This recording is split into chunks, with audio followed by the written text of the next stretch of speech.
Hey everybody, Stacy here with Pitch Deck Fire, and I'm so glad you've joined us this week for our pitch hack of the week this week. If you haven't been with us before, what we cover is tips and tricks on pitching, pitch decks, sales decks, investor decks, and live presentations. So if you're a startup looking for funding or an established company looking for new customers, maybe you're even in an accelerator or an incubator program, all of you guys can find value in our pitch hacks here. So let's hop right into it. What's this week's pitch hack of the week? Well, this week we have a knowledge bomb this week. All right, you ready for this knowledge bomb? You're gonna have more than one pitch deck. Not a question this week, knowledge bomb. You're gonna have more than one pitch deck. Oftentimes in the startup space or community, you hear people talk about your pitch deck. Send me your pitch deck. That's your, make your pitch deck. You need a pitch deck, right? Acting like it's as if it's one pitch deck, but it's not. You're gonna have multiple versions of that pitch deck, many different versions of that pitch deck. And oftentimes people don't think about this, but when you're putting together a pitch deck or a presentation, there's a lot of different uses for that deck.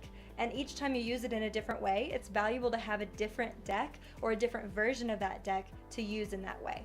I'll give you an example. If you're presenting to investors, potential investors for funding, it's very likely they'll ask to see your pitch deck before you actually come in and present. So that pitch deck is what I call a send ahead deck or a leave behind deck, meaning it's a visual document that you're gonna hand to somebody. It's usually in a PDF document format, and that thing has to stand alone without you. They need to be able to read through it and understand your company and really get excited and interested in talking to you. Then, perhaps they've decided, that sounds really interesting, I want to hear more. They'll invite you to come in. Maybe you'll have a little bit of conversation with them, and then maybe you'll go through a pitch. You'll actually pitch live to them when you're talking to them. And when you do that pitch, that one's going to be a totally different deck.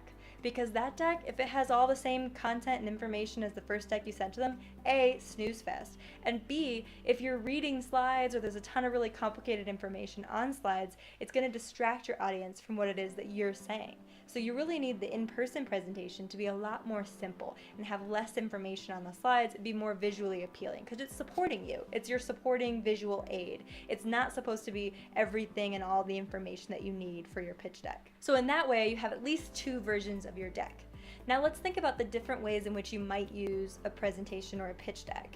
If you're pitching for investment, that's going to be one type of audience who you're presenting to. If you're pitching to potential customers, it's going to be a totally different audience, and what they care about is going to be different than what somebody who you're hoping to get investment from is going to care about, right? An investor cares about kind of that 30,000 foot view of who's your company, how is it going to work, how are you going to build it, where are you going to go. Whereas a potential client cares a little bit more about how it works within their business and what's useful about it, maybe why it's better than what they're doing today, right? Some testimonials, some case studies, things like that. So depending on the audience, you're going to have different versions of the deck. If you're going to be sending a document out, that's one version. If you're going to be sharing it in person and live presenting it, it's going to be a different version.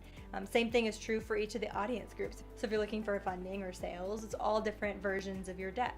So when someone says, hand me your pitch deck, what they really mean is hand me the pitch deck that I care about, the version of it that I care about, because there's many different versions of your deck. So hopefully that little knowledge bomb has been valuable for you guys today. Don't feel like you have one pitch deck or you need to fit everything into one certain deck. You're gonna have multiple versions of it and multiple iterations. And I hope that when you're going through that process, you really think through what matters to the audience that you're pitching to and what you're hoping to get out of it, because those really drastically affect what you wanna put into each of those pitch versions. So there you have it. That's why you're gonna have more than one pitch deck when you put together a pitch for your company. I hope this pitch hack has been valuable for you today. We have a new pitch hack coming out every single week, so I hope you join us again next week. If you have any thoughts or comments on having more than one version or the different kinds of versions of pitch deck that you've put together, love to hear about it in the comments below. If you have any ideas for upcoming pitch hacks, there's also a link down in the comments for you to submit a new idea. I'd love to answer your pitch hack next week. Again, this is Stacy with Pitch Deck Fire. I'm so glad you joined us this week, and we'll see you again soon. Happy pitching!